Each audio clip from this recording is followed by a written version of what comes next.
บายดีเนาะเฮามาเบิ่งเส้นทางลงภูนาดานภูน้ำลินลงไปสู่บันทงเมืองหลวงบรรยากาศยามฝนเดือน7มื้อนี้ฝนบ่ได้ตกมื้อหนึงกับคืนหนึงก็ถือว่าสบายทางเนาะบ่มีบ่อนฟรีรถบ่มี4 วินก็สามารถไปได้เด้อเดี๋ยวนี้เด้อนี่บ่อนน้ำดินตลอดปีจุดนี้เนาะงามเลยน้ำตกตาดแต่ก่อนยากเด้อบ่อนน้ำดินมันจะไหลผ่านลงมา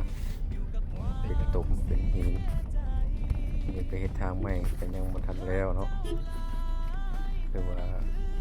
ไปได้สบายเพิ่นลงไปสะคอดบ่อนน้ำดินนี่เพิ่นก็ลงหินใส่แล้วก็ใส่ท่อรอดพื้นทางในจุดนี้แล้วมันยังบ่ทันใส่ท่อแต่เพิ่นเอาหินมาใส่ไปด้วย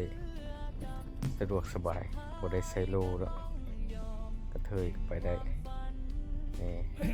เป็นหินแบบนี้บ่คลุกคลุกขะบ่คงพื้นเป็น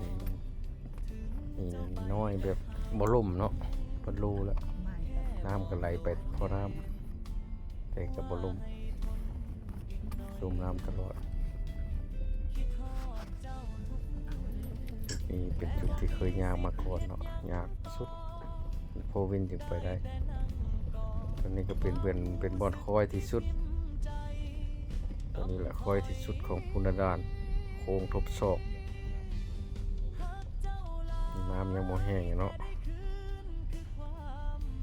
แต่ว่าเพิ่นยังบ่ทันเฮ็ดท่อใส่ในจุดนี้น้ำไหลผ่านคอยทบศอกคอยอันตรายเลยนะหิวที่ทางนาคอยไปคอยมาเนาะมันเป็นยังทางกับโบเมินแต่ต้องเบรกลอยเด้อถึงไปได้เบรกดี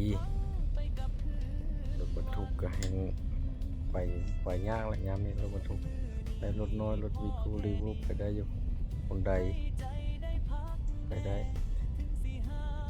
สบายเนี่ยก็ลงมาเกือบชีวิตภูแล้วเนาะก็ในช่วงระยะบ่หลายภูกับประมาณบ่ฮอดลักพี่น้อยภูลงคอยแท้ๆก็ได้นี่ทำมาก็ฮอดบ้านคนแล้วนี่นะนี่แหละก็เอิ้นว่าบ้านนาดานนี่เนาะเอาแล้วก็สิรีวิวไว้ในนิดนึงเพื่อบ่เป็นการเสียเวลาเพื่อคนที่อยากมาเบิ่งเด้อทางเด้อสบายเอาไปมาแล้วฝนบ่ตกมื้อนึงกับคืนนึงอันนี้นะถือว่าสมัดไวแห่งไวทางนี่จะเป็นภูนาดานบ้านนาดานนาซิดาใกล้สิฮอดบันทงละทางก็สิมีโค้งหลายแน่นึงก็ได้ระวังเอาเนาะเพื่อรถจักรเรียนไวสายซิ่งโค้งซ้ายโค้งขวานั่นก็จะเป็นตุ่มแน่นึงก็สิสมัดละส่วนหลายทางโค้งมาเกิดอุบัติเหตุมันเป็นทางบกกว้างเลยถ้ามาโค้งซ้ายกับรถจักรก็จะเลียนซ้ายลงได้ถ้ามาโค้งขวารถจักรก็จะเข้าโค้งขวาก่อนเท่านั้นต้องได้เพื่อระวังเพื่อผู้กันกินโค้งเพื่อรถจักรกินโค้งเพราะฉะนั้นแหละมีโอกาสรถเสียงสูงรถน้อยรถใหญ่ระวังไปนำกันนี่ก็มาฮอดบ้านทงเลยนี่นะฮอดบ้านทงบรรยากาศบ้านทงก็เป็นประมาณนี้เป็นทงเพียง5เพียงทงแล้วนี่ก็เป็นทงเฮียนเป็นกลางบ้านเป็นแบบนี้เนาะเป็นทางผ่ากลางบ้านทางเลี้ยวซ้ายก็เป็นไปทางวังเยี่ยมเนาะนี่เนาะเอาเลี้ยวขวาทำไปซื้อออกไปทางนั้นนี่บ้านทงแล้วก็เห็นทงนาเนาะวิดบ้านทงไปในบ้านยังบ้านเมืองหลวงเนาะวิดบ้านทงไปกับบ้านเมืองหลวงเป็นบ้านที่เราเนมเห็นนี่เนาะบ้านเมืองหลวงเพิ่นเอิ้นจังได๋เป็นเมืองหลวงบ้านเมืองหลวงบ้านเตปูหานาการเพิ่นพุ่นล่ะอันนี้เนาะก็เป็นธรรมดาเนาะ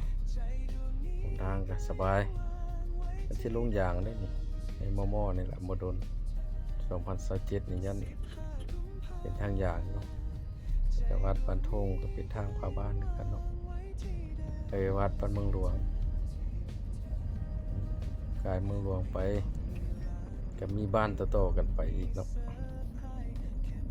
ไปเมืองหลวงไปกับบ้านพลเคาะจะเป็นทางแบบนี้ตลอดไปจนฮอดปากถ้ำกองล่อเนาะ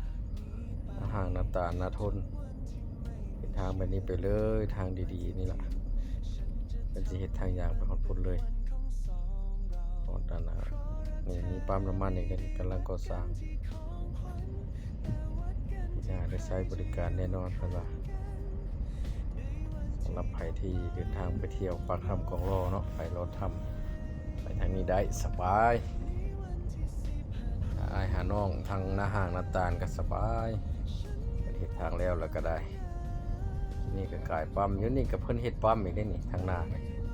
อันเดียวเลย ยังบ่ทันสำเร็จน่าจะแล้วปีหน้านี่ล่ะ2ปั๊มล่ะกำลังสร้างน่าได้ใช้บริการแน่นอนบ่ให้ยาก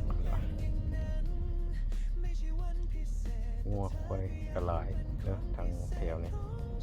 ค่อยไปค่อยมาเนาะเพื่อความปลอดภัยคลิปเฮาก็มาฮอดนี้ก็สิเอาซ้ำนี้ก่อนเนาะมื้อหน้าเพิ่นพัฒนาไปฮอดไสถนนหนทางและทางทีมงานเราจังมาอัปเดตให้เวลาท่านได้เบิ่งอีกในช่วงเดือนที่ว่าไปยากมายากยามฝนนี้เนาะ